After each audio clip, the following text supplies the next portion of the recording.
Hello Project 52ers, welcome to week 3 of our money challenge. Can you believe that we are nearly looking towards the end of January? Time just goes way too quick.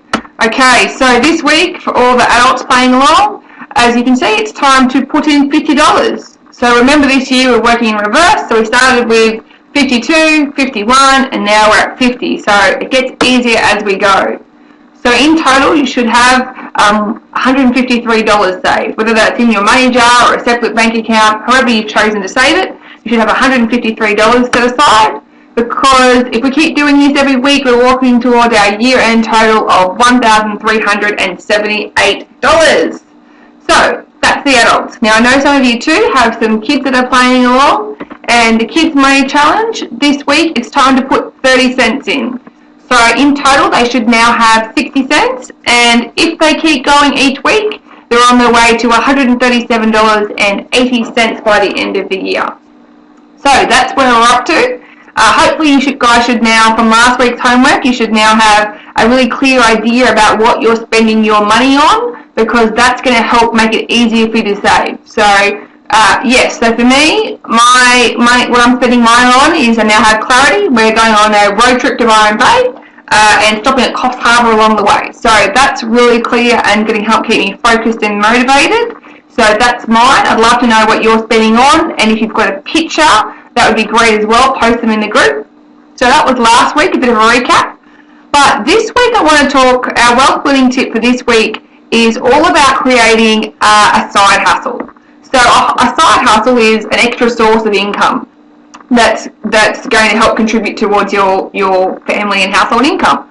So, what we've been speaking about today is ways to actually, reduce your expenses, but now we're going to be talking about some ways you can actually generate some extra income, because the average millionaire actually has 7 different sources of income. So today we're going to be looking at what you might be able to do. Now these are just some ideas. I'd love to be able to hear if you've got any ideas for how to generate extra revenue sources.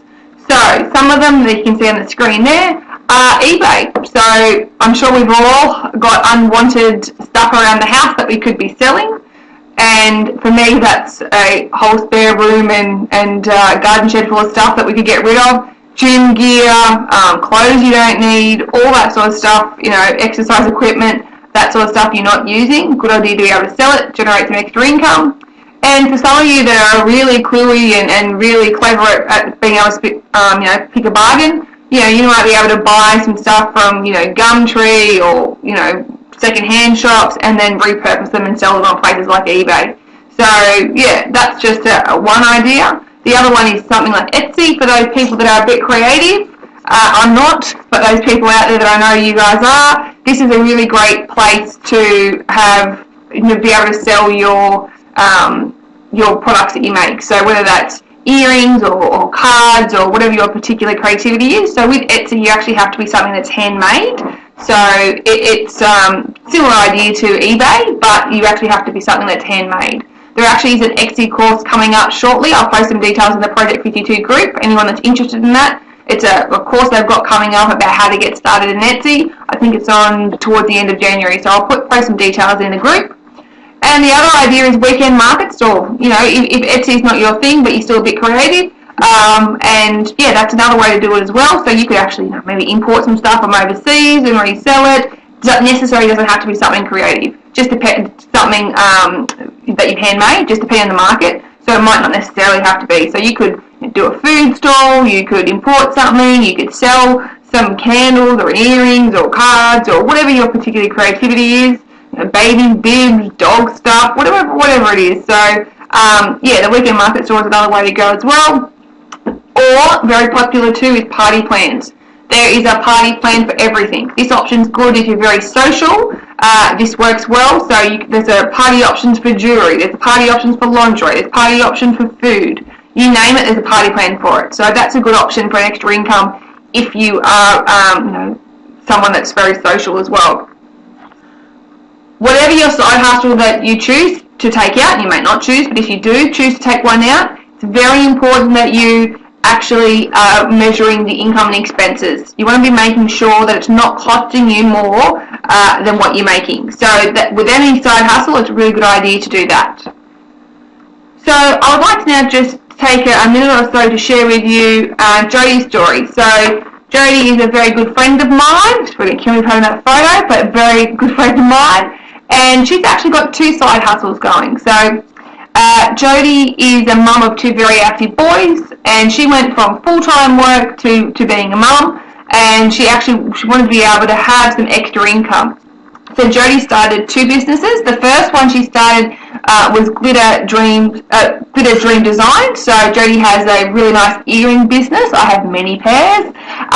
And the second one she started was Your Inspiration at Home. So I don't know if some of you know Your Inspiration at Home, but it's basically extra things you can add to your food to make it taste better. So for me, I really like Your Inspiration at Home because I am not much of a cook, and it makes even when I cook taste good. So yeah, Jodie started those 2 businesses.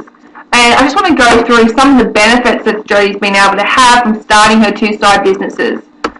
So the thing that Jodie stood out for me when I was speaking to her about this is that she felt like when she went from full-time work to having a wage to having none, that she lost a little bit of her independence around money. So starting her own businesses has let her have some independence back, but also some guilt-free spending as well. The other thing that she really liked was that she was able to contribute to her family financially. So last year, Jodie helped fund some of their holiday expenses, but also paid for all of their Christmas expenses with the money she was able to generate from her 2 businesses. The other thing that Jodie spoke about was she still got her ability to be creative. She was worried that, having some time out of the workforce to raise, the 2 boys, she would lose, some of that creativity and learning, and she was worried that, she might get left behind everyone else having time out of the workforce. These 2 side businesses helped to keep her, creative juices flowing, and also helped with her learning. So she's learning all sorts of stuff about Facebook marketing, about setting up market stalls, importing stuff, so she's been able to learn a lot as well.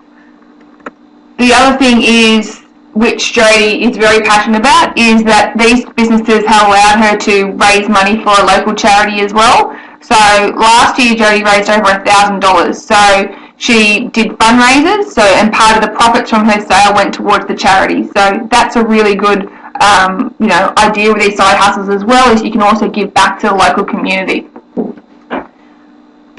So hopefully that's got you a little bit more motivated about generating some extra income.